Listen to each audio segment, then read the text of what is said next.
Muy buenos días, amigos y amigas, bienvenidos otro sábado más a la Iglesia Adventista Virtual. Esperamos de todo corazón que estéis bien y se acuerden que Dios nos dice que no nos preocupemos porque Él está con nosotros. Es nuestro deseo que disfruten del programa de hoy. ¿Están listos? Comencemos.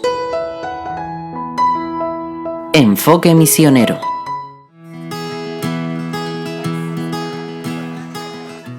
Los adventistas hacen noticia en uno de los festivales musicales más grandes de Hungría, algo poco común. Pero ofrecer Pintap diseños ha atraído a los asistentes para visitar esta cabina de la iglesia local. Es importante ofrecer algo interesante a las personas. No se preocupen, la pintura es lavable. También ofrecen teñido de pelo temporal, limonada y por supuesto orar. En eventos como este, los miembros de iglesia tienen la oportunidad de invitar personas a visitar el centro urbano de influencia. Tunderbes llegó a este centro de influencia de misión global en Myslov, buscando aliviar sus problemas de salud. Fue muy bien recibida por el personal y luego de una evaluación le recomendaron cambiar su estilo de vida y le ofrecieron tratamientos naturales en el centro. Con el tiempo su salud mejoró y ahora no se imagina cómo sería su vida si no hubiese venido aquí, no solo por su salud física, sino también mental y social. Me hice amiga de la gente que trabaja aquí. Es muy importante tener este tipo de comunidad. Aprendí mucho aquí. Fue toda una experiencia sobre cómo construir comunidad. Aunque estos servicios se ofrecen sin compromiso, a veces estas interacciones llevan a algo más que solo mejorar la salud. Cuando comencé a venir aquí, me inscribí para asistir a un campamento adventista de salud en el verano. Un campamento adventista se abre durante una semana cada verano. Viene gente de toda Hungría para hacer nuevos amigos y participar en actividades al aire libre. La mayoría llega al campamento a través de los centros urbanos de influencia o por amigos adventistas. Es un campamento donde hacemos evangelismo de estilo de vida. Significa que invitamos amigos y personas que no tienen contacto con la iglesia adventista. Hay casi 200 personas aquí. La mayoría no son adventistas y vienen a hacer excursionismo, ciclismo y diferentes programas deportivos y lo disfrutan. Si invitamos a alguien a nuestra iglesia local, tal vez no venga, al menos en esta parte de Europa. Pero si lo invitamos a participar en un programa como este, sí quieren venir. Les gusta estar sanos, quieren tener nuevos amigos. Es una forma no intimidante de conectarse con ellos y conectarlos con Jesucristo y a la iglesia adventista. El campamento es un lugar social donde pueden relacionarse con la naturaleza. Hay seminarios acerca de asuntos religiosos y de salud que atraen a muchos de los asistentes. Reciben alimentos saludables que incluyen pan de la panadería del campamento. Al terminar la semana, muchos vuelven a su lugar inspirado por el retiro y algunos deciden tomar estudios bíblicos o servir como voluntarios en el centro de influencia. Hay otra solución para quienes no viven cerca de un centro urbano de influencia. Los líderes de la iglesia húngara de la asociación de Duna van ellos a las personas y para eso crearon una caravana ministerial completamente equipada. Después de comprar un vehículo y un remolque, profesionales adventistas adaptaron el interior del remolque para convertirlo en un moderno centro de influencia móvil. La asociación de Duma comprende 54 iglesias, así que cada iglesia puede tenerlo en su comunidad un fin de semana al año. El ministerio es operado por voluntarios que trabajan en estrecho contacto con la iglesia que invita para definir qué tipo de programas le gustaría más a la comunidad. El remolque se estaciona en el centro de la ciudad. Ofrece exposiciones sobre salud, programas infantiles, clases de cocina, películas cristianas y orientación personal. Los programas del Centro de Influencia Móvil deben ser flexibles para adecuarse a las diferentes necesidades de las personas. Este remolque permite conectar a los adventistas con la comunidad y establecer relaciones a largo plazo. Sus oraciones y ofrendas para Misión Global ha hecho realidad proyectos como este. Por favor, siga orando y piense cómo puede ayudar a esta causa. Gracias por su apoyo a Misión Global.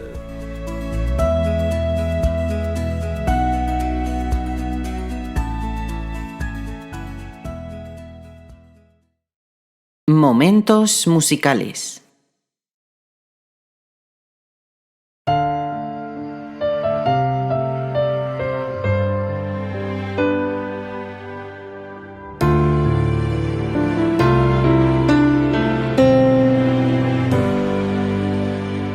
Ven, Señor, transfórmame en tu siervo. Ven, renueva cada pensamiento. Ven, perdona mis errores. Ven y sana mis dolores. Ven, quita mis temores para que en libertad te adore. Señor, transfórmame, es mi deseo. Crea en mí un corazón nuevo que guarde tesoros en el cielo. Dios, transfórmame y lávame entero. Solo tu sangre tiene el poder de purificar. Transfórmame.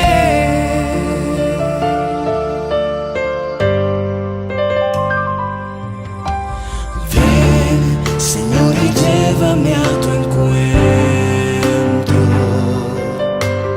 Ven, sé fuego y nube en el desierto. Ven, cambia mi historia. Ven y dame la victoria. Ven, yo quiero ver tu gloria y que se grabe en mi memoria. Señor, transfórmame, es mi deseo. Crea en mí un corazón nuevo que guarde tesoros en el cielo. Dios, transfórmame y lávame entero. Solo tu sangre tiene el poder de purificar. Transfórmame.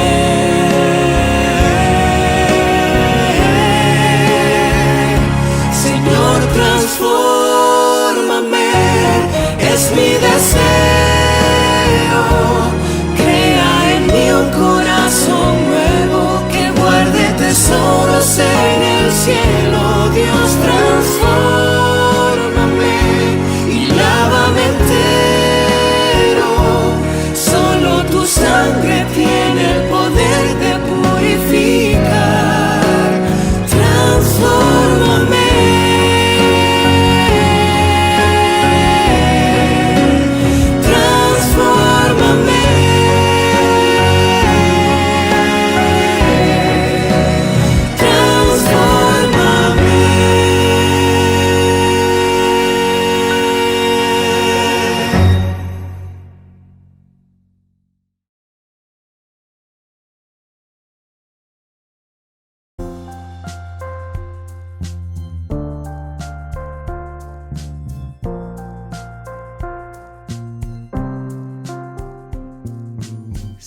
Estás ahí, no me dejarás.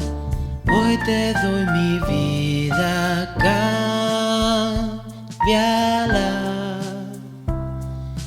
Cristo es mi pastor y mi salvador. Todas sus promesas cumplirá. No te dejes arrastrar por la mayoría. Cristo viene y es verdad, díselo al mundo. Todos vienen y se van, pero Cristo volverá a por ti.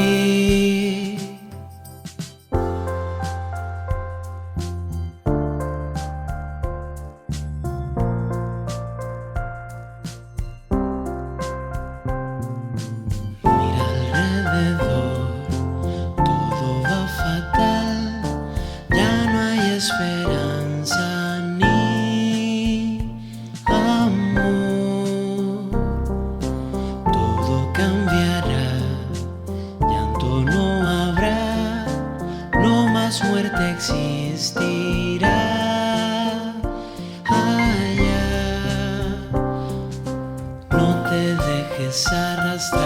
por la mayoría. Cristo viene y es verdad, díselo al mundo. Todos vienen y se van, pero Cristo volverá a por ti. Inconformes de este mundo, inconformes de tanta maldad. Cuéntales a todos que Cristo volverá, jóvenes y ancianos, todos lo verán.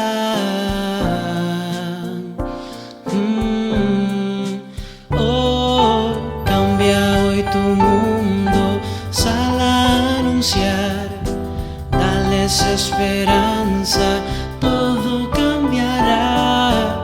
Hoy toma mi vida, tuyo quiero ser, instrumento tuyo. Cambia hoy tu mundo, sal a anunciar, dales esperanza, todo cambiará. ¿Quieres conocer a mi Dios? No te dejes arrastrar por la mayoría. Cristo viene y es verdad, díselo al mundo. Todos vienen y se van, pero Cristo volverá a por ti y a por mí.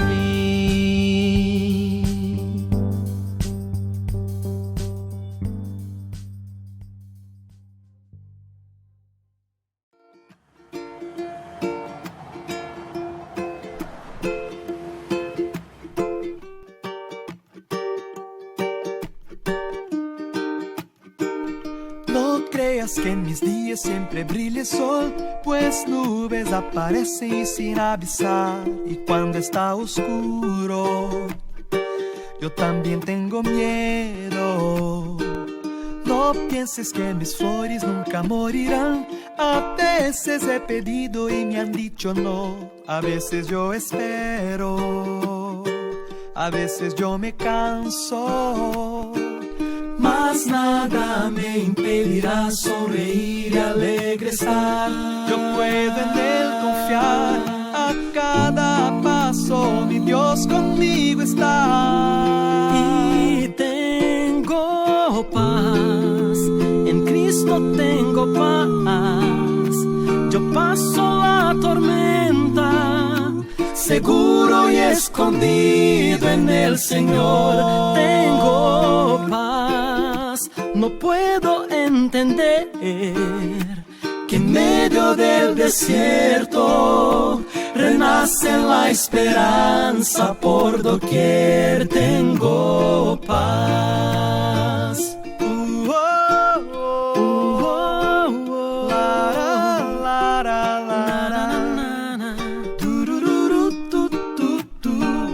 No creas que en mis días siempre brilla el sol, pues nubes aparecen sin avisar. Y cuando está oscuro, yo también tengo miedo. No pienses que mis flores nunca morirán. A veces he pedido y me han dicho no. A veces yo espero, a veces yo me canso. Mas nada me impedirá sonreír y alegre estar. Yo puedo en Él confiar, a cada paso mi Dios conmigo está. Y tengo paz, en Cristo tengo paz. Yo paso la tormenta, seguro y escondido en el Señor. Tengo paz, no puedo entender que en medio del desierto renace la esperanza por doquier. El universo sol brilles con poder, ¿quién me podría arrebatar la paz? Las tempestades no me alcanzarán, si estoy contigo tengo paz.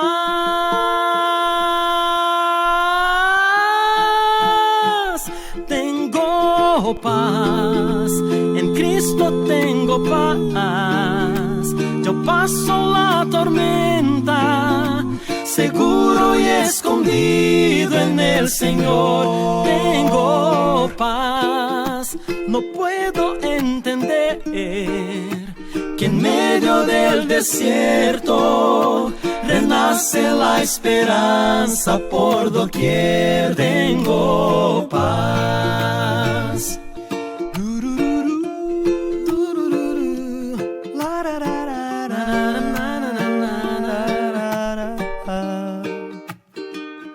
Tengo paz.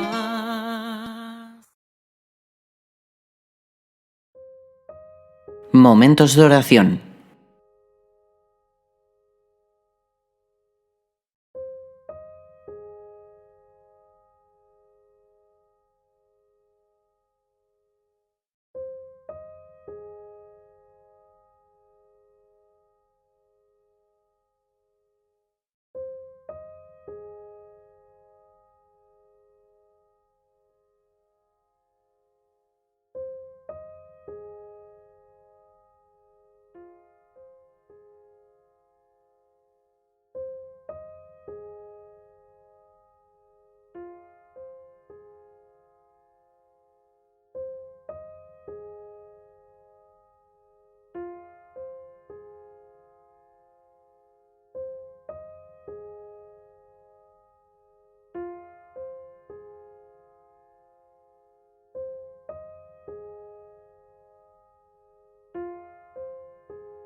Hola mis queridos hermanos y amigos, espero que ustedes estén muy bien en vuestras casas.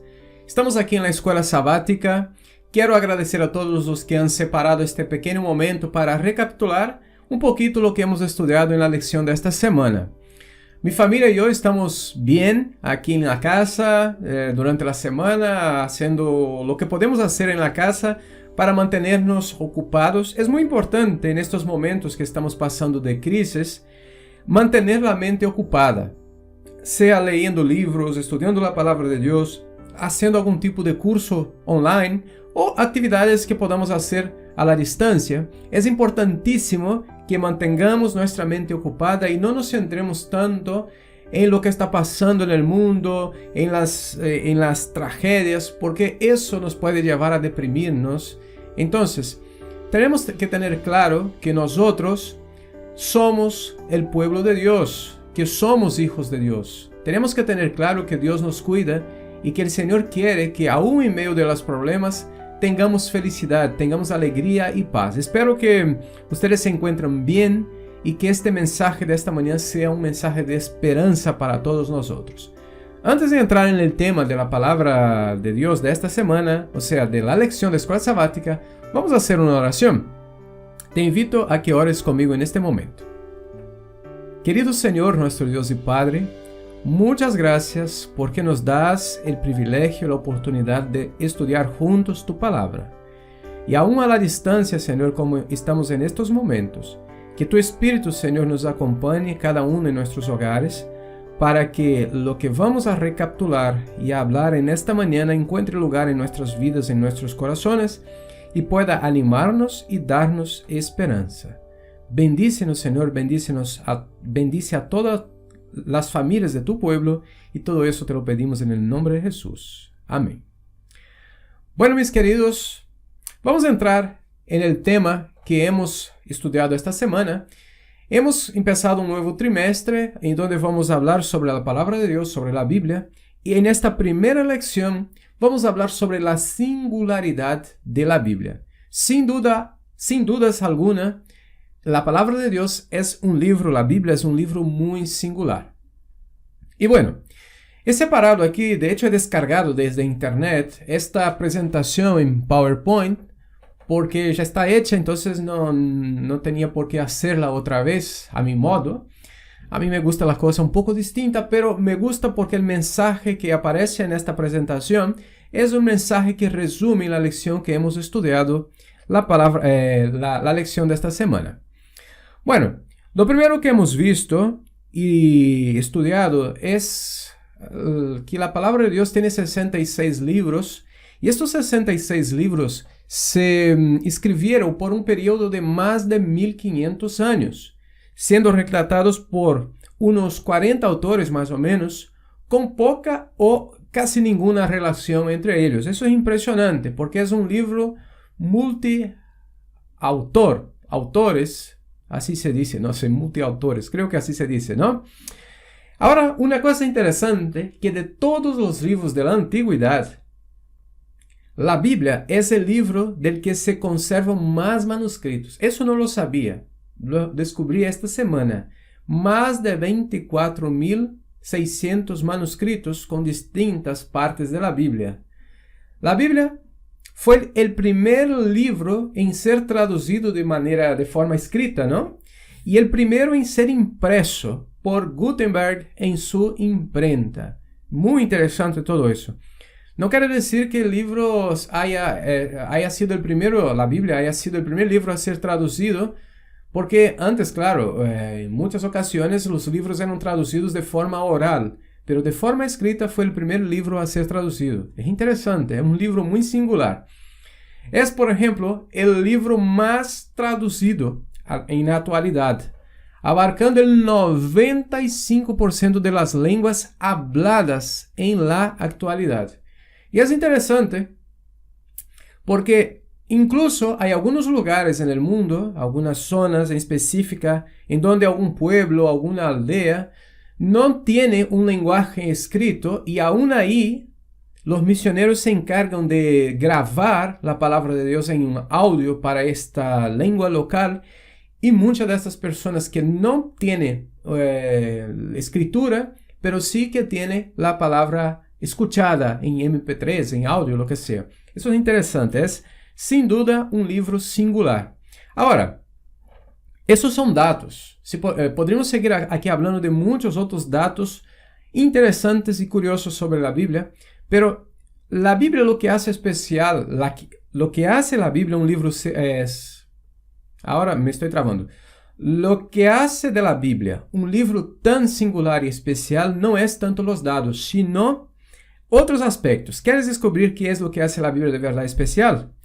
Pues aquí tenemos algunas cosas que debemos considerar. En primer lugar, su tema principal, su origen, sus predicciones, su línea histórica y su poder transformador.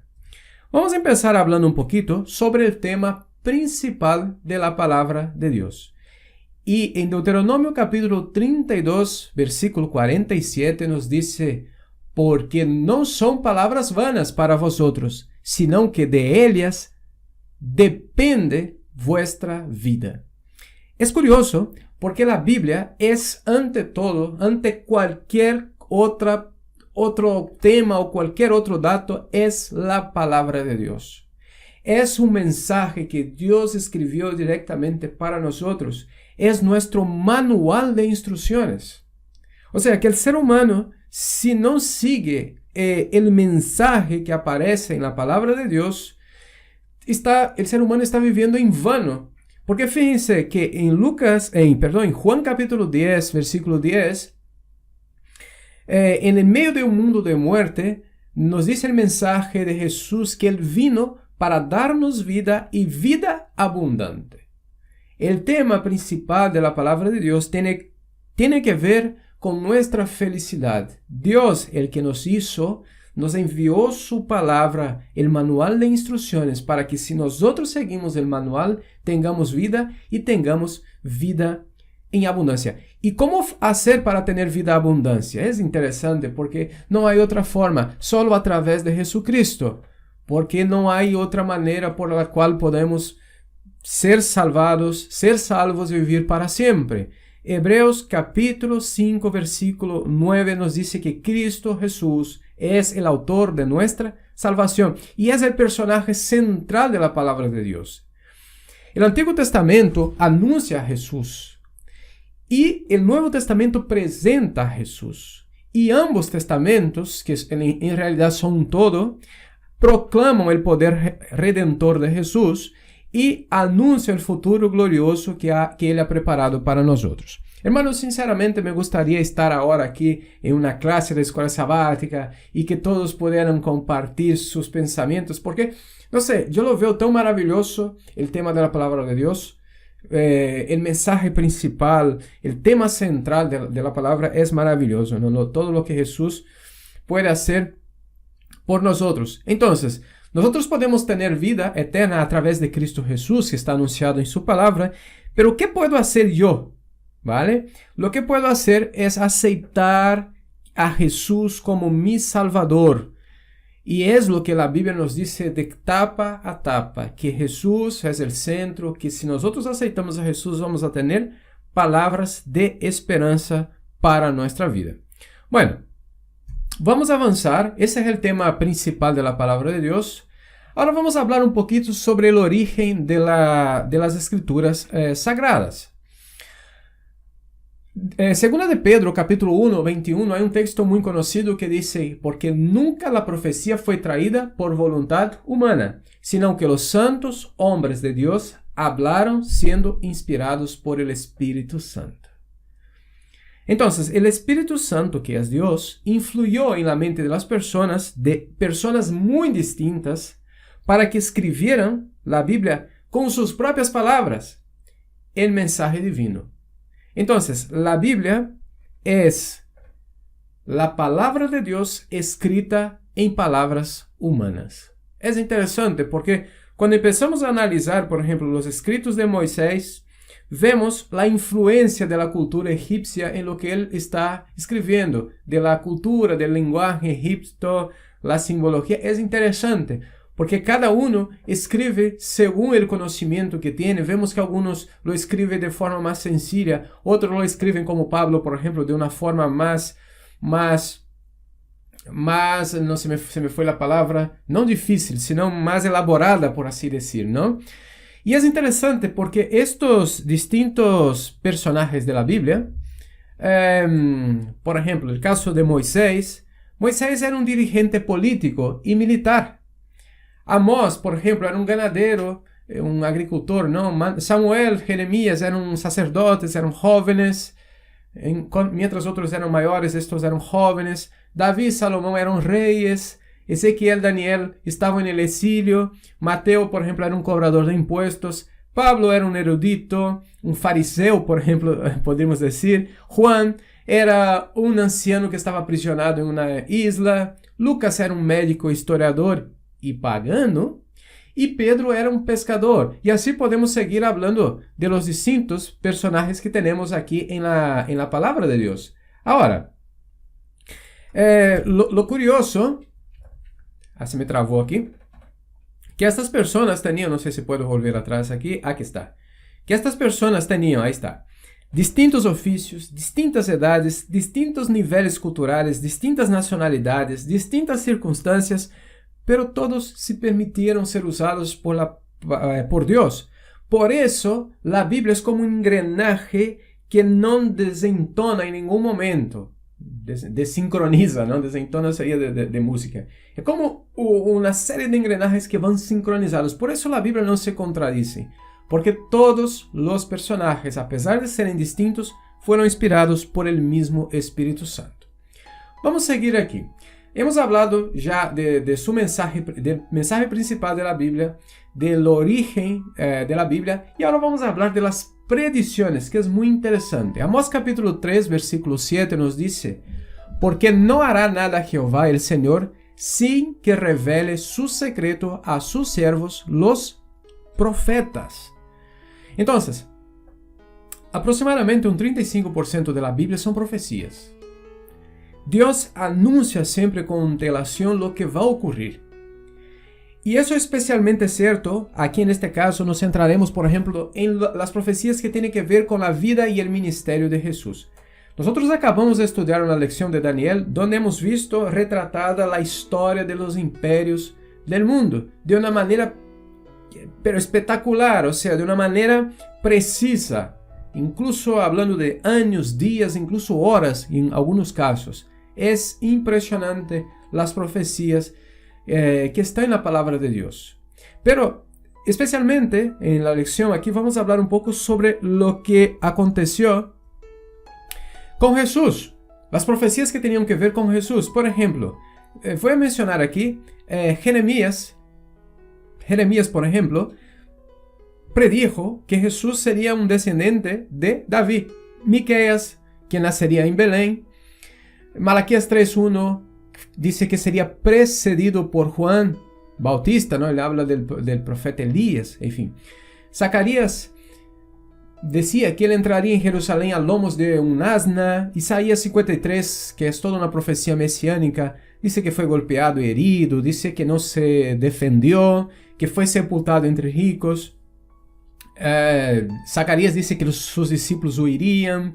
Salmo 22 dice que clavarían sus manos y pies, repartirían sus ropas. Salmo 16:10, que su cuerpo no se corrompería. Oseas 6:2, que resucitaría el tercer día. Hermanos, no sé si ustedes se dan cuenta, pero eso es impresionante, porque eso fue escrito antes de que todo ocurriera. Son profecías, predicciones, y ocurrieron tal y como decían las Escrituras Sagradas. Y como pueden ver, por diferentes personajes. ¿Qué significa eso? Nosotros solo podemos llegar a una conclusión, de que Dios está por detrás de su palabra. Yo no lo veo de otra forma. No hay como decir, no, esta cosa que no existe. No, la historia confirma lo que decían las profecías. Eso es fantástico. Por eso la Biblia es un libro poderoso y singular. Vamos a ver si puedo pasar. Parece ser que me está trabando aquí un poquito la presentación. Voy a ver si puedo. Si no, salgo y vuelvo a ver. Ahora. Muy bien. Ya está. Hablando de las predicciones todavía, ¿no? La precisión con que estas profecías se han cumplido es un testimonio de que Jesús era quien decía ser el Mesías anunciado por los profetas. O sea, todo lo que decían los profetas se cumplió en la persona de Jesús. Por eso, mis queridos, que en las predicaciones de los discípulos, predicaciones de Pablo, mucha gente se convertía porque ellos decían, mira, eso lo que decían los profetas se ha cumplido delante de vuestros ojos. Recuerden el sermón de Pedro en el Pentecostés, ¿no? Él decía, hermanos, amigos, eso que decían los profetas se han cumplido y cumplieron en Jesús que ustedes han crucificado. Por eso la predicación tenía poder. ¿Por qué? Porque ellos apuntaban a las profecías. Muy interesante. Bueno, el mismo Jesús anunció sus eventos, profetizó eventos futuros con relación a sí mismo, ¿no? Por ejemplo, él dijo que él moriría y resucitaría. Jesús también predijo la destrucción de Jerusalén, que por cierto se cumplió la destrucción de Jerusalén. Y él también predijo su segunda venida, que todavía no ha venido, pero si las profecías se cumplieron hasta aquí, tenemos total seguridad de que terminarán por cumplirse las que todavía faltan. Bueno, entonces, como acabo de decir, esta es la seguridad de que Jesús volverá otra vez porque las profecías se cumplieron. Bueno, vamos avanzando. La Biblia también, una de las cosas esenciales de la palabra de Dios es su línea histórica. 1 Corintios capítulo 15, 4 dice que fue sepultado y que resucitó al tercer día conforme las Escrituras. La diferencia de la Biblia a otros libros santos que registran, y santos entre comillas, ¿no? Que registran esencialmente pensamientos filosóficos, la Biblia es un libro histórico. Y vale decir que cuando hablamos de otros libros santos, entre comillas, para muchas personas hay otros libros que son santos. Para los que seguimos al Señor Jesús y seguimos a Dios, solo hay un libro que es santo, que es el que fue inspirado por Dios, que es la palabra de Dios. Otros libros, pues, pueden tener información, puede ser bueno, pero, por decir así, santos, la palabra de Dios.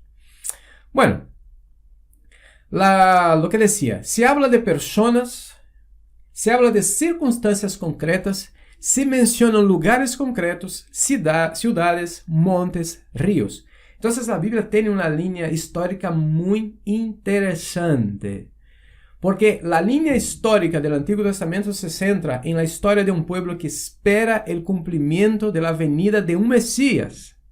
Eso es curioso. Y el Nuevo Testamento se centra en el cumplimiento de esta promesa que Jesús, especialmente, se hace realidad esta promesa, ¿no? A través de la vida de Jesús. Bueno, a ver si me deja aquí. Muy bien.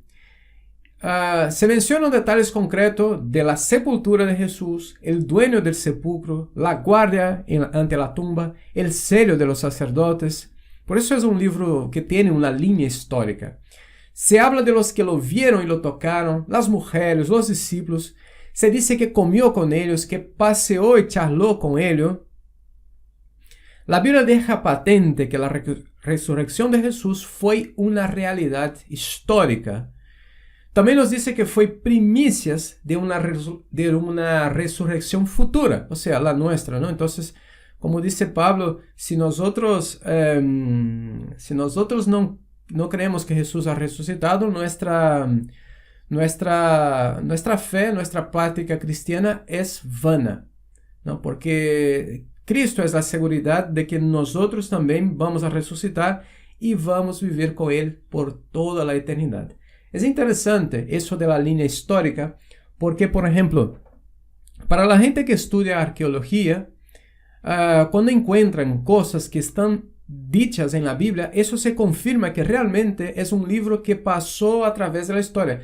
No es un libro que fue inventado hace poco en nuestros días, sino que sí que tiene una comprobación histórica.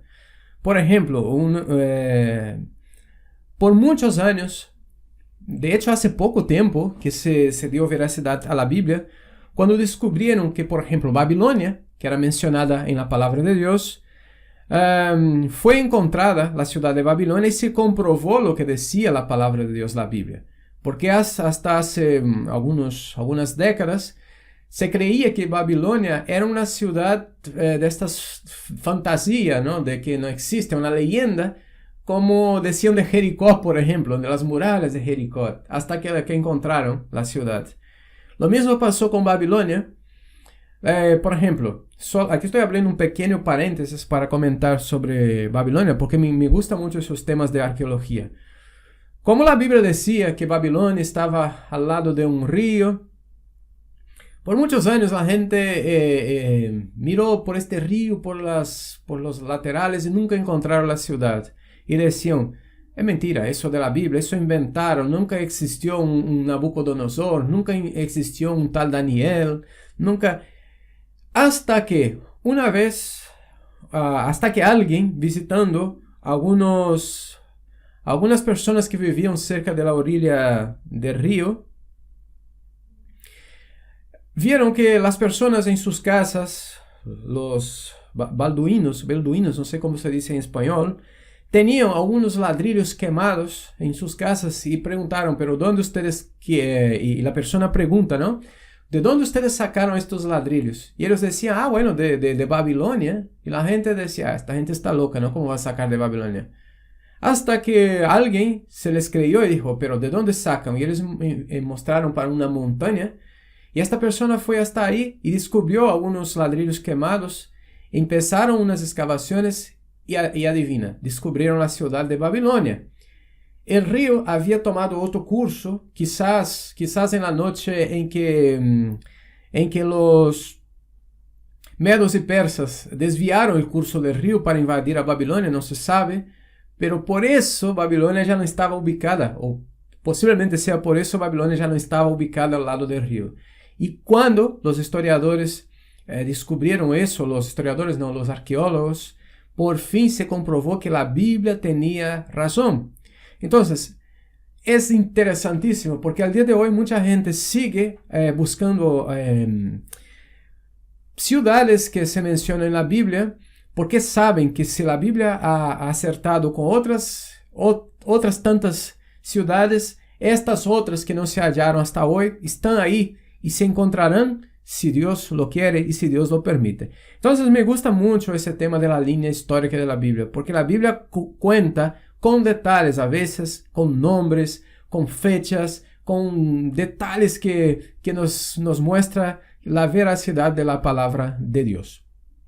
Bueno, mis queridos, y para terminar la lección de esta mañana, una de las cosas más importantes de la palabra de Dios. Yo creo que quizás no es más porque también el propósito y el tema principal de la Biblia es importante, pero el poder transformador de las Escrituras es algo digno de nuestra confianza. Hebreos capítulo 4, versículo 12, nos dice, porque la palabra de Dios es viva y eficaz, y es más cortante que toda espada de dos filos, y penetra hasta partir el alma y el espíritu, las coyunturas y los tuétanos, y discierne los pensamientos y las intenciones del corazón. Hermanos, la palabra de Dios tiene poder porque es la palabra de Dios. Es la herramienta de Dios para llevar convicción al arrepentimiento y el cambio de vida. Esta semana nosotros hemos comentado sobre el rey Josías, que cuando él descubrió el libro de la ley, quedó profundamente impactado e involucró a otros en un cambio de vida y transformó no solo su vida, sino a toda una nación. Hay poder en la palabra de Dios. Si nosotros pidiendo el poder del Espíritu Santo, estudiamos con diligencia la palabra de Dios, aplicamos los consejos que aparecen en su palabra, nosotros seremos transformados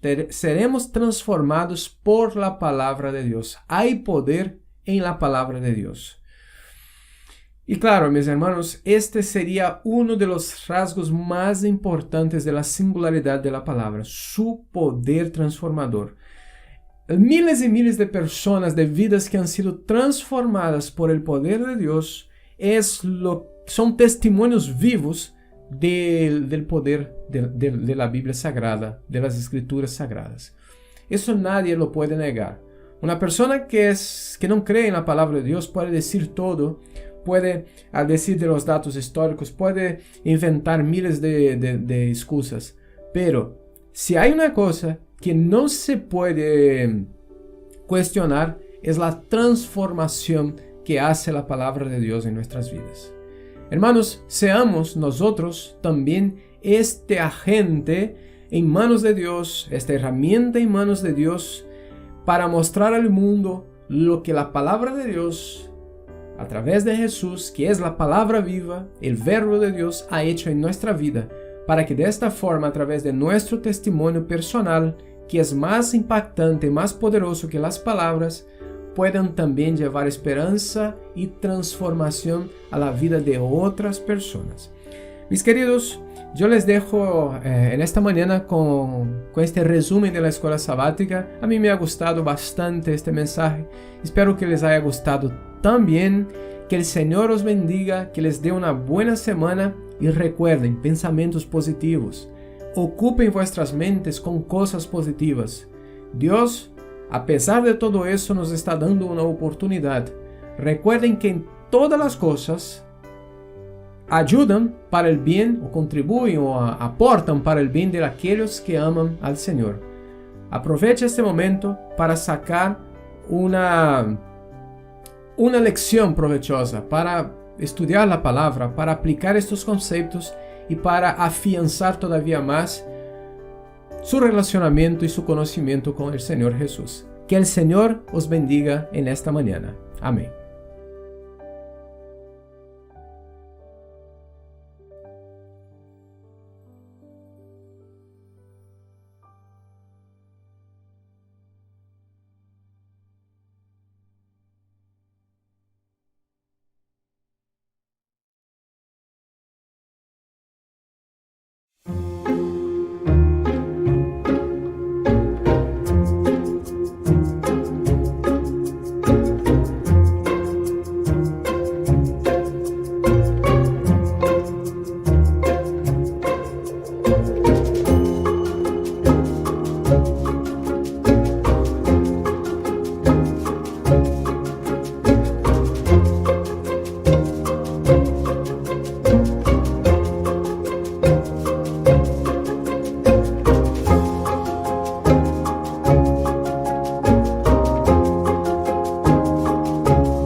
Espero que cuando recibas este vídeo te encuentres confiado en el Señor, porque vivimos momentos delicados, no solamente por la pandemia que nos rodea, sino por los efectos que va a tener en nuestras vidas, en nuestro concepto de mundo a partir de ahora, todo esto que estamos viviendo. Por eso te deseo que te aferres al Señor y estés cerca de Él. Vivimos momentos de colapso, y eso, queriéndolo o no, está produciendo ya cierta parálisis en nuestras vidas. Estamos confinados en nuestras casas, tenemos problemas de enfermedad, en algunos casos, tristemente, y además está afectando a la estructura y estabilidad de nuestra iglesia. Y en ese sentido es que quiero dejarte este mensaje. Nosotros debemos hacer lo posible para que esa estabilidad se mantenga. Ya desde la Unión se están realizando los ajustes en las diferentes instituciones, en las diferentes áreas de la Unión Adventista de España, ajustes que hacen a que los gastos sean los mínimos posibles y que haya la máxima eficiencia, para no ser carga para nadie. Pero a la vez necesitamos que desde tu lado aportemos estabilidad, por dos cuestiones. Primero, porque no podemos dejar de predicar la buena nueva, porque esa es nuestra misión como pueblo remanente, y en ese sentido te recordamos que la actividad evangelística tiene que continuar. Y ahí el fundamento son los diezmos. Tú estás viendo seguramente la actividad frenética que está habiendo entre semana, fin de semana, por parte de nuestros líderes, de Hope Media, de nuestros pastores, para que tengamos una conexión online, en línea. Y queremos seguir en esa línea, en línea con Dios. Él nos pide esa parte como un pacto, y por el otro lado nos dice que nos va a acompañar en cada momento. Y en segundo lugar, por aquellas cuestiones que tienen que ver a lo material de nuestras iglesias, de la gente que nos rodea, de la gente que carece de cuestiones materiales, que están vinculadas con un acto voluntario que es la ofrenda. En estos momentos necesitamos ser conscientes de que nuestras ofrendas siguen permitiendo y construyendo que hagamos una buena actividad, no solo dentro de nuestras iglesias, no solo a nuestra gente, sino en nuestro entorno. Y en eso tienes que ser una persona madura y entender la situación. Este es un momento diferente, no podemos ir a la iglesia, así que te recomiendo que esos pactos que tienes con el Señor, de índole económica o de índole con relación a las capacidades, los puedas reflejar de dos maneras. Una, la de toda la vida, la de coger un sobre e ir dejando poquito a poco cuáles son nuestros diezmos, pocos o muchos. Lo importante es que lo demos con alegría y en relación con el Señor. Y en otro sobre seguramente poner nuestras ofrendas y guardarlas. Ese es el sistema tradicional. Y para eso hemos preparado una sección dentro de la página de la Unión, a la que hemos llamado Generosidad, y que vais a ver a continuación. Entraréis en Generosidad y ahí dentro tendréis un espacio donde se colocan todas las cuentas bancarias de los diferentes locales, lugares, congregaciones de nuestra Unión, donde si queréis, si sois más digitales y estáis acostumbrados, podéis hacer los ingresos con relación a diezmos y ofrendas que creáis pertinentes. Esta es una cuestión, en este momento, como os decía, de aportar estabilidad. Y aquí se nota la fidelidad con el Señor. No sé cuándo va a pasar esto ni cómo va a pasar esto, pero estoy seguro que va a haber algún día en que el Señor, cuando nos abrace en la nueva tierra, va a decir: me ha encantado que aprecies lo más valioso. Primero, que hayas confiado en mí. Segundo, que hayas dialogado conmigo. Tercero, que hayas sabido compartir aquellas cosas que te he regalado. Y por último, que hayas esperado con tanta paciencia. Nos dice 1 Corintios 1:7 algo que es una promesa. Dice: por eso, mientras esperáis que Jesucristo vuelva, no os faltará ninguna bendición de Dios. Y la bendición se muestra de muchas maneras. Es tiempo de que confíes, de que dialogues, de que compartas y de que esperes con un horizonte lleno de alegría. Que el Señor te bendiga mucho en estos momentos. Gracias.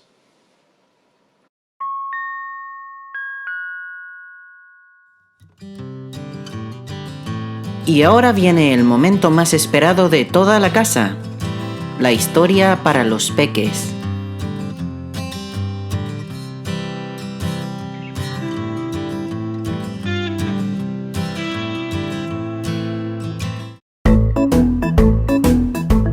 Hola, ayer escuchamos que el rey David organizó los servicios musicales para la alabanza a Dios. Seguramente el rey Salomón aprendió esto de su padre David, ya que los preparativos de la dedicación del templo, el evento más esperado del reino, incluyó cantores y músicos. Todos con una vestimenta de lino fino, además de un instrumento musical, como arpas, címbalos y liras. Era el momento en el que el arca del pacto subiría a la ciudad de David, la cual es Sión, y sería dedicada como habitación de Dios entre su pueblo. Los cantores estarían al oriente del altar junto a 120 sacerdotes que tocaban las trompetas para alabar y glorificar el nombre de Dios. Todos elevando sus voces acompañados de instrumentos de música.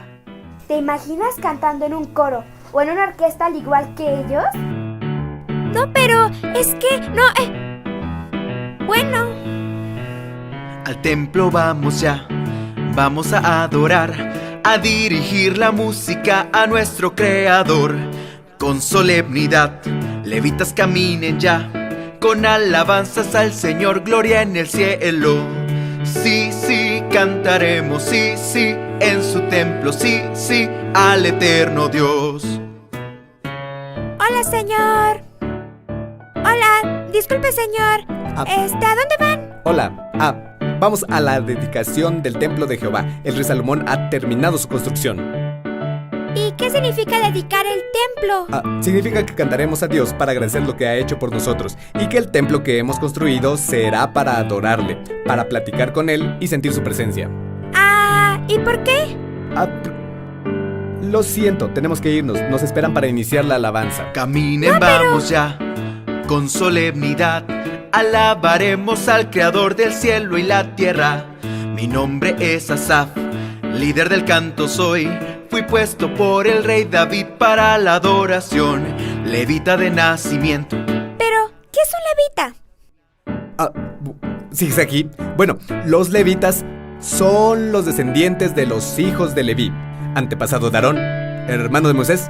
Bueno, de ahí nos llaman levitas, y fuimos designados por Dios para trabajar en el templo. Nosotros somos levitas, cantores y músicos. Todos los levitas servimos en el templo del Señor.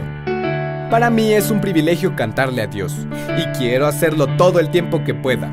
En cada momento, Dios nos recuerda lo mucho que nos ama cuando le alabamos. En el momento en el que el rey David me puso como el líder de los cantores y músicos, junto a Emán y Jedutún, me sentí el hombre más afortunado de Israel. Él siempre está presente cuando nosotros le alabamos, en cada ocasión. Supremo Creador, te doy mi corazón, con santidad dirigiré en el templo del Señor. Es una bendición poderte adorar, con alegría y santidad cantarte es lo mejor. Canta conmigo. Sí, sí, Dios es bueno, sí, sí, y nos ama, sí, sí, le cantamos hoy.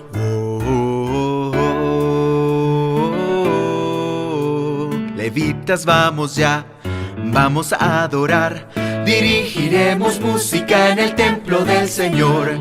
Suenen las arpas, suenen los címbalos para la adoración. Suenen las liras, suenen los cuernos para Jehová que nos da felicidad.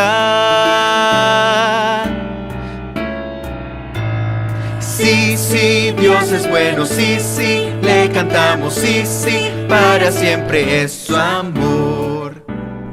Niños, tienen que dedicar sus talentos a Dios y adorarle no solamente con la música, sino con la vida, con todo lo que hacemos, escuchamos, vemos, decimos. La Biblia dice que todo lo que respire, alabe a Dios. Niña, ¿tú respiras? Sí. Niños, ¿ustedes respiran? Entonces alaben a Jehová. Suenen las arpas, suenen los címbalos para la adoración. Suenen las liras, suenen los cuernos, todo lo que respire, alaba al Creador. Sí, sí, Dios es bueno, sí, sí, le cantamos, sí, sí, para siempre es su amor. Sí, sí, Dios es bueno, sí, sí, le cantamos, sí, sí, para siempre es su amor. Sí, sí, Dios es bueno, sí, sí, le cantamos, sí, sí, para siempre es su amor. Sí, sí, Dios es bueno, sí, sí, le cantamos, sí, sí, para siempre es su amor. Sí, sí, Dios es bueno, sí, sí, le cantamos, sí, sí, para siempre es su amor. Sí, sí. Vez tras vez, Dios había manifestado el interés de acercarse a su pueblo, que reconocía. Ciertamente Él es bueno porque su misericordia es para siempre. Mientras adoraban en la dedicación del templo, la presencia de Dios estuvo en el templo y los sacerdotes no pudieron quedarse a ministrar a causa de la gloria de Dios en ese lugar. ¡Órale! Dios realmente deseaba estar en medio de su pueblo y reconciliarse con él después de desobedecer tantas veces. Muchos años más tarde, las esperanzas de un libertador habían sido casi abandonadas. Dios quería que su pueblo recordara el cántico de la dedicación del templo hacia unos años atrás. Aún los ángeles se maravillaban contemplando la misericordia de Dios al enviar a su Hijo para vivir como hombre entre los hombres. Meses después, en Belén, un grupo de pastores guardaba sus ovejas y los ángeles se dieron cita para anunciar al unísono la buena nueva. A diferencia de cuando el arca fue llevada al templo, ahora no había músicos ni instrumentos, pero Dios había preparado la fiesta y el anuncio de victoria se cantaba a un grupo selecto que estaba dispuesto a escuchar. ¡Los pastores de Belén! Gloria a Dios en el cielo y paz en la tierra. Ha nacido el Salvador del mundo. Él librará a su pueblo de sus pecados. Miles de ángeles, en acordes perfectos, con trompetas de triunfo, alababan a Dios repitiendo: ciertamente Él es bueno, porque su misericordia es para siempre. Hoy, tú y yo debemos dedicar nuestros talentos a Dios y pedirle que sea el centro de nuestras vidas. Que habita en nuestro corazón.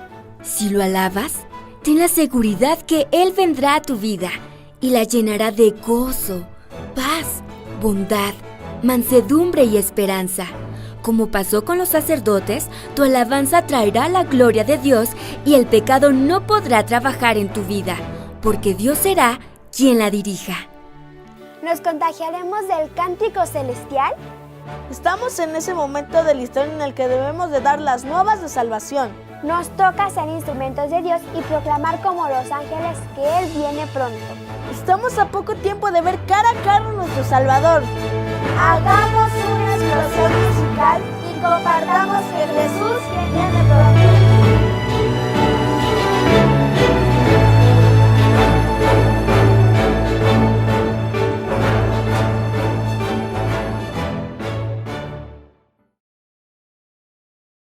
Momentos musicales.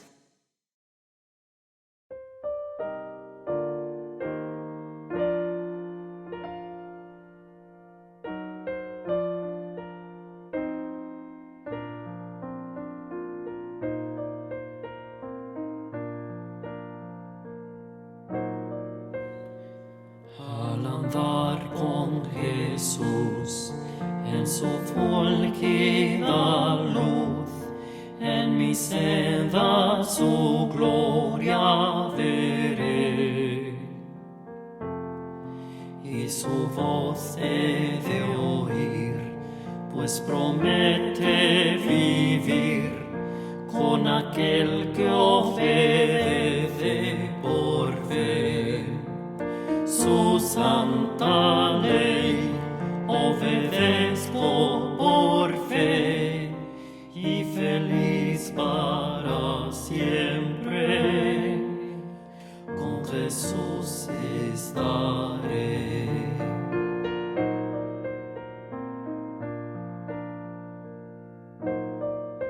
Si trabajo y penar Tengo aquí que cargar, fortaleza en Jesús obtendré, pues alivia su amor, mi afán, mi dolor, cuando ve que obedezco por fe su santa ley. Obedezco por fe y feliz para siempre, con Jesús estaré. Nunca pude saber de su amor el placer, hasta que todo a Cristo entregué. Su bondad, su favor, su poder redentor, goza aquel que obedece por fe. Su santa ley obedezco por fe y feliz para siempre, con Jesús estaré. Su santa ley obedezco por fe y feliz para siempre, con Jesús estaré.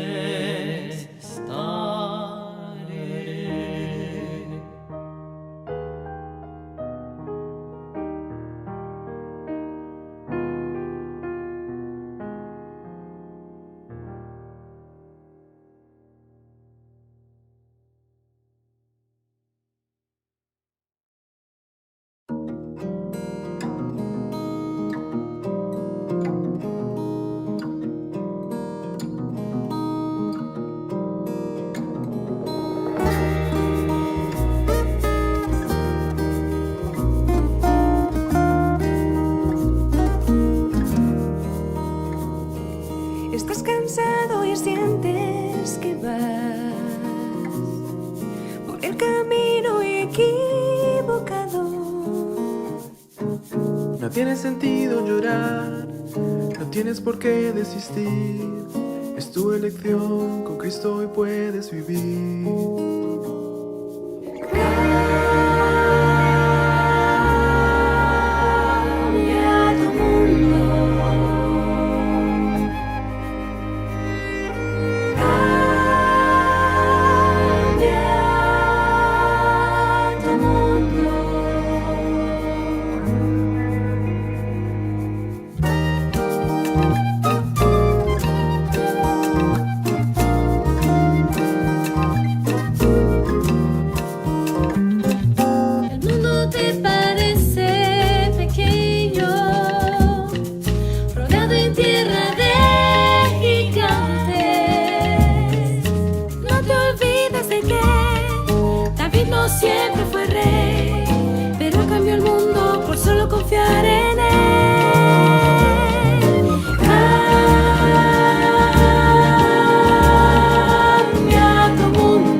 cántico también.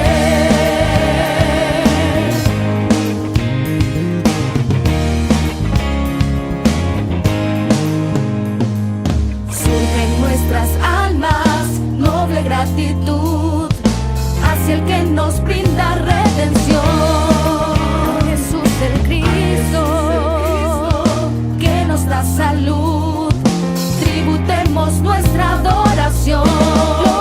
Gloria, gloria, gloria sea nuestro Dios.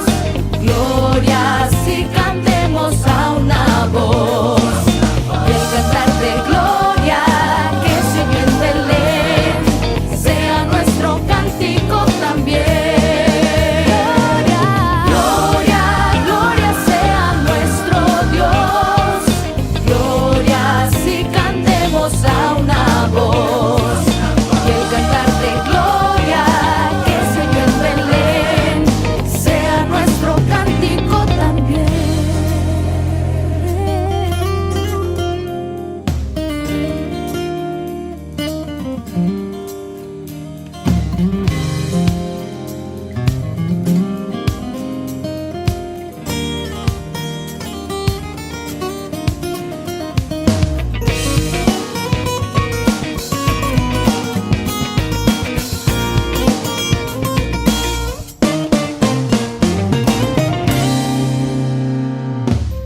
Gloria sea nuestro Dios. Gloria si cantemos a una voz. Y el cantar de gloria que se oyó en Belén sea nuestro cántico también. Y el cantar de gloria que se oyó en Belén sea nuestro cántico también.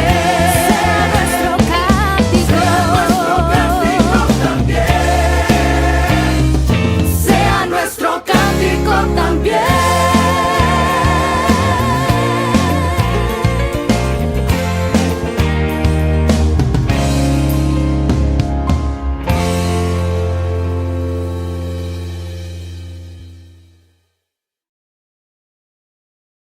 Momentos de oración.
Hola, hola, queridos hermanos, un saludo cordial para todos.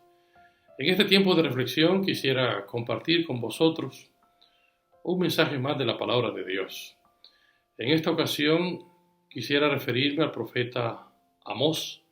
Vamos a analizar concretamente el capítulo 4. Hoy el título de nuestro mensaje es Prepárate para el encuentro con tu Dios, oh Israel. En el capítulo 4 que vamos a estudiar, vamos a analizar 3 cosas importantes. La primera sección, vamos a ver cómo el profeta amonesta, llama la atención, denuncia al pueblo por sus pecados. En segundo lugar, la segunda sección, vamos a analizar una serie de acciones de parte de Dios a fin de corregir a la nación y que estos pudiesen cambiar con respecto a los pecados que están practicando. En tercer lugar, vamos a ver un llamado que Dios hace, un llamado a la conversión. Volveos a mí y yo me volveré a vosotros, a fin de prepararnos para el encuentro con nuestro Dios. Solamente las personas que estén convertidas realmente, de forma genuina, podrán tener un encuentro personal con el Señor en el gran día de su venida, en el gran día final, en el día del gran juicio final.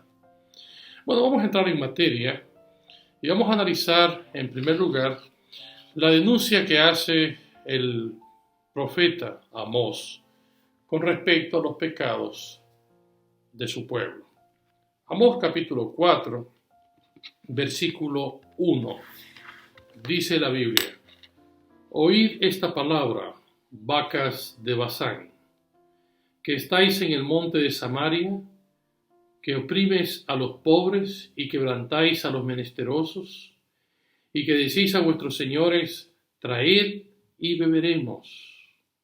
Concretamente este pasaje nos habla de un problema que hay, que tiene que ver con injusticia social, es decir, la opresión a los pobres por un lado y el quebrantar a los menesterosos. A esos 2 puntos se está refiriendo aquí el texto sagrado. Esto podemos abundar más en él un poquito más adelante, en el capítulo 8 del mismo libro, Amós, en los versículos 4 al 6. Dice: Oíd esto, los que explotáis a los menesterosos y arruináis a los pobres de la tierra, diciendo: ¿cuándo pasará el mes y venderemos el trigo, y la semana y abriremos los graneros del pan, y achicaremos la medida, y subiremos el precio, y falsearemos con engaño la balanza, para comprar a los pobres por dinero, y a los necesitados por un par de zapatos, y venderemos los desechos del trigo. Noten, el texto aquí todavía abunda un poco más acerca de esto de la opresión de los pobres y el quebrantamiento a los menesterosos. Aquí el texto bíblico nos está diciendo de comprar al pobre con dinero y además está diciendo de comprar al necesitado por un par de zapatos. Además habla aquí de falsear con engaño la balanza, es decir, un problema de honestidad, de falta de integridad. Esto estaba ocurriendo en los tiempos del profeta Amós, y Amós denuncia esto. Y miren lo que dice el versículo 4:4 de Amós. Id a Betel, se supone que era un centro de adoración, pero en este tiempo de apostasía, ni siquiera Betel. Id a Betel y prevaricad, aumentad en Gilgal la rebelión, y traed de mañana vuestros sacrificios y vuestros diezmos cada 3 días. Note lo que está diciendo aquí el Señor. Es decir, id y dice, prevaricad, aumentad vuestra rebelión y luego, pues, venid y presentad vuestros sacrificios y traed vuestros diezmos como una manera de, diríamos, comprar y justificar lo que es el perdón.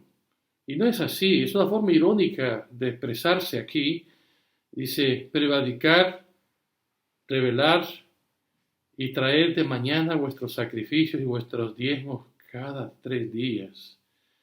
Aunque de estos diezmos y aunque haga sacrificios, Eso no justifica el tipo de pecado que estáis cometiendo, que es la injusticia del rico para con el pobre, el hacer acepción de personas, el subestimar a los menesterosos, el no apoyarlos.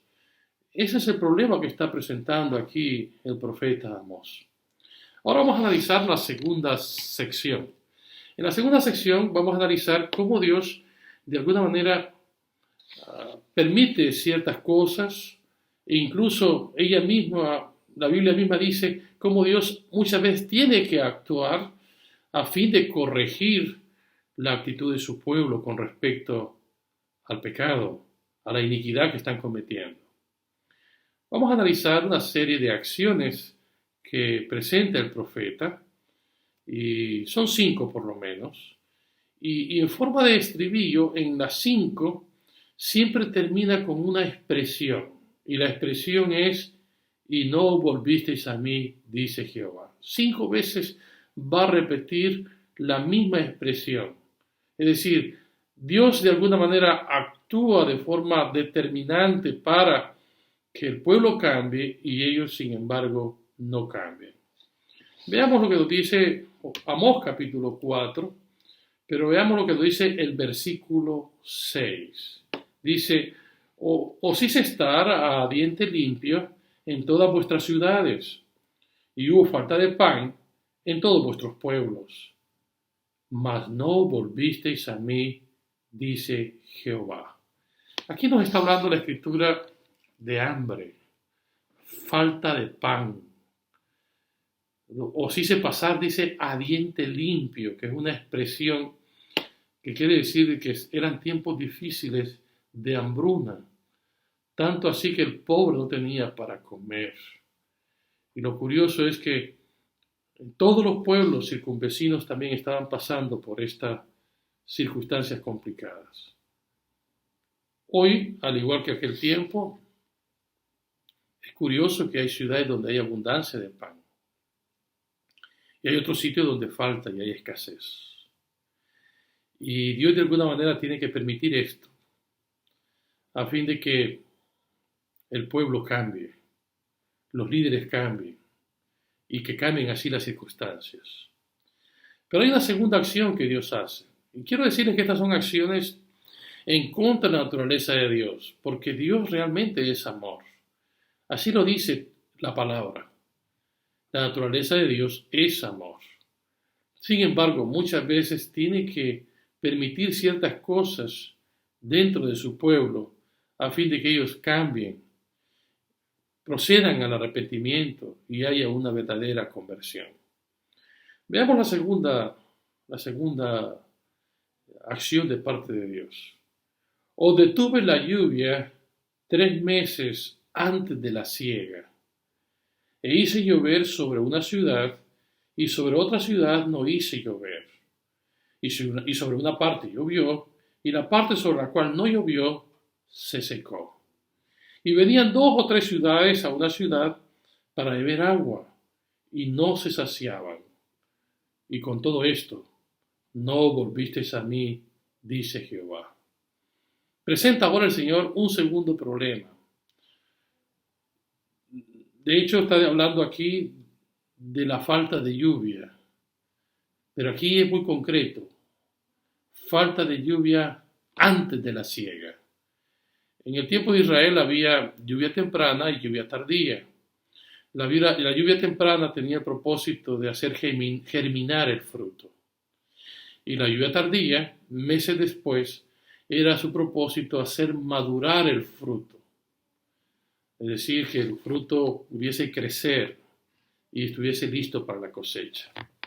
Es un desastre agrícola que no llueva, que no caiga la lluvia tardía, porque entonces de esa manera el fruto no se madura.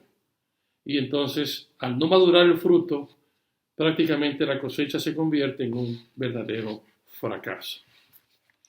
Así que vamos a entrar ahora a la tercera acción de Dios hacia su pueblo, a fin de que éstos procedan al cambio. En el versículo 9 está la tercera. Os herí también con viento solano con oruga, y la langosta devoró vuestros muchos huertos, y vuestras viñas y vuestros higuerales, y vuestros olivares. Y otra vez el estribillo, pero nunca volvisteis a mí, dice Jehová. Otra vez Dios tiene que actuar de forma muy extraña. Una especie de disciplina de parte de Dios, una especie de castigo, y se puede decir así. Y esta vez es viento solano, es ese viento caliente del desierto que lo que hace es quemar la vegetación. Pero no solamente eso, la oruga es una especie de plaga que lo que hace es palidecer el fruto. Aunque otros dicen que es el proceso en que pasa la langosta, que primero es gusano, que es oruga, y luego se convierte en langosta. Pero dependiendo a los traductores, algunos creen que eso de la oruga era un tipo de plaga que lo que hacía era también devorar un poco y hacer de que el grano no desarrollase bien. Pero bueno, luego después viene ya concretamente con la langosta. Y la langosta devora prácticamente, diríamos, los frutos que son la base de la economía de la nación. Vean ustedes las 4 cosas que devora la langosta que constituyen el centro de la economía de la nación. En primer lugar, vuestros huertos. En los huertos es donde se dan las hortalizas y todos los vegetales para el consumo. ¿Sí? Además, los cereales. Entonces está hablando aquí que devoró los huertos. En segundo lugar, devoró vuestras viñas. Imagínense los viñedos que son característicos ahora en Israel. ¿Sí? Los viñedos, así como también aquí en España, ya sea allá por La Rioja, donde hay unos viñedos preciosos, donde se saca el buen vino. También los higuerales, es decir, es uno de los frutos del oriente, ¿sí? Los higuerales. Y luego en cuarto lugar dice, vuestros olivares. Todo esto destruyó la langosta. Así que imagínense ustedes, aquí estamos hablando de un tipo de plaga que destruyó la tierra. Y sin embargo viene siempre la misma expresión, el estribillo. Pero nunca os volvisteis a mí, dice Jehová. Luego viene la cuarta acción de Dios. Envié contra vosotros mortandad tal como fue en Egipto. Maté a espada a vuestros jóvenes, con cautiverio de vuestros caballos, e hice subir el hedor de vuestros campamentos hasta vuestras narices. Y otra vez el estribillo, mas no os volvisteis a mí, dice Jehová. Aquí está hablando concretamente de las plagas de Egipto. Y entre las plagas de Egipto está lo que es la plaga de la mortandad, la 10ª plaga, que es la muerte de los primogénitos. Por eso aquí dice, maté a espada a vuestros jóvenes. Y dice aquí, hice subir el hedor de vuestros campamentos hasta vuestras narices. Es terrible lo que está diciendo aquí. Y el Señor lo menciona como una acción de parte de Él, a fin de que el pueblo corrija. El tema de la injusticia social a los ojos de Dios no es nada grato.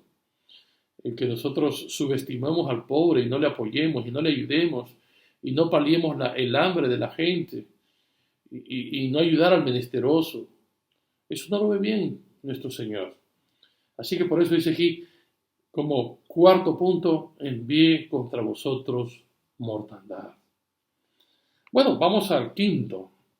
A la quinta acción de Dios. Y la quinta es, os trastorné como cuando Dios trastornó a Sodoma y a Gomorra, y fuisteis como tizón escapado del fuego. Y otra vez la expresión, mas no volvisteis a mí, dice Jehová. Tendríamos que pensar la manera como Dios destruyó a Sodoma y a Gomorra, y por qué la destruyó. Entendemos que la destruyó por la corrupción que había en ambas ciudades. Entendemos que tuvo que descender fuego del cielo para destruir estas ciudades. Y además menciona a su pueblo, fuisteis como un tizón escapado del fuego. Tizón escapado del fuego quiere decir que te quemaste algo, pero no te quemaste del todo. Es decir, que Dios de alguna manera permitió que salieses de ese fuego, que es el fuego de la prueba. Y otra vez la expresión, el quinto estribillo, mas no volvisteis a mí, dice Jehová. Y vamos a la tercera parte y última. Y este es un llamado a la conversión. Solo aquellos que realmente pasen por una experiencia genuina de conversión con Dios, después de haber pasado estas pruebas, después de haber tenido una relación de cambio con Dios, de actitud, un cambio de actitud con Dios, con respecto a sus pecados, a sus iniquidades y a sus injusticias. Entonces, vean lo que dice el versículo 12. Por tanto, de esta manera te haré a ti, oh Israel. ¿Y por qué he de hacerte esto? Prepárate para venir al encuentro de tu Dios, oh Israel. Esta es la expresión del título de nuestro mensaje de hoy. Y es que nosotros debemos de hacer la preparación de vida para encontrarnos con Dios. Después de ver todas estas acciones de parte de Dios en el mundo, después de ver las plagas, las epidemias, el hambre, las sequías y de todo lo que ocurre en nuestro planeta, deberíamos de reflexionar y pensar de que Dios nos está llamando a un cambio, un llamado a la conversión, un llamado de actitud hacia los menesterosos, un llamado a hacer un cambio en nuestro corazón, en nuestra vida. Esa expresión, prepárate para el encuentro con tu Dios, es una expresión que tiene que ver con el gran día del juicio. En el gran día del juicio debemos de estar preparados porque no sabemos exactamente cuándo será. Voy a auxiliarme para analizar esto en el Evangelio de San Mateo. Vamos a analizar aquí el capítulo 24 que habla de todas las señales del tiempo del fin. Y evidentemente aquí habla de plagas, de pestes, de enfermedades en el tiempo del fin. Habla de tribulaciones, habla de diferentes circunstancias complicadas que habrá en el tiempo del fin. Pero me llama la atención lo que dice los versículos 42 al 44. Velad pues, porque no sabéis a qué hora ha de venir vuestro Señor. Pero sabed esto, que si el padre de familia supiese a qué hora el ladrón habría de venir, velaría y no dejaría minar su casa. Por tanto, también vosotros estad preparados, porque el Hijo del Hombre vendrá a la hora que no pensáis. Estad preparados. ¿Y cómo hemos de estar preparados si su venida será realmente algo sorpresivo, algo inesperado, como ladrón en la noche? El gran día final se acerca y debemos de estar preparados. Y para estar preparados es importante tener una experiencia personal con Dios y una experiencia de conversión. Dios nos llama a una conversión. Volveos a mí y yo me volveré a vosotros. Esa expresión que dice, y no volvisteis a mí repetidas veces, es como un clamor de parte de Dios de que el pueblo es duro de cerviz y que no quiere hacer cambios. El Señor tiene planes hermosos para su pueblo. Dice el profeta Jeremías, porque yo sé muy bien los planes que tengo para ti, planes de bienestar y no de calamidad, a fin de darte un futuro lleno de esperanza. Es lo que el Señor quiere para ti. Ven pues, prepárate para el encuentro con tu Dios. Estad preparado para el encuentro con el Señor. Estas cosas que están pasando ahora son señales de su pronta venida. Y por eso dice el Evangelio también, cuando estas cosas sucedan, erguíos, levantad vuestras cabezas, porque vuestra redención está cerca. Dios nos ayude a tener la preparación adecuada para encontrarnos con nuestro Dios. Dios nos guarde y bendiciones en este sábado que estamos, diríamos, en nuestra casa, orando juntos y adorando juntos al Señor. Un abrazo virtual para todos.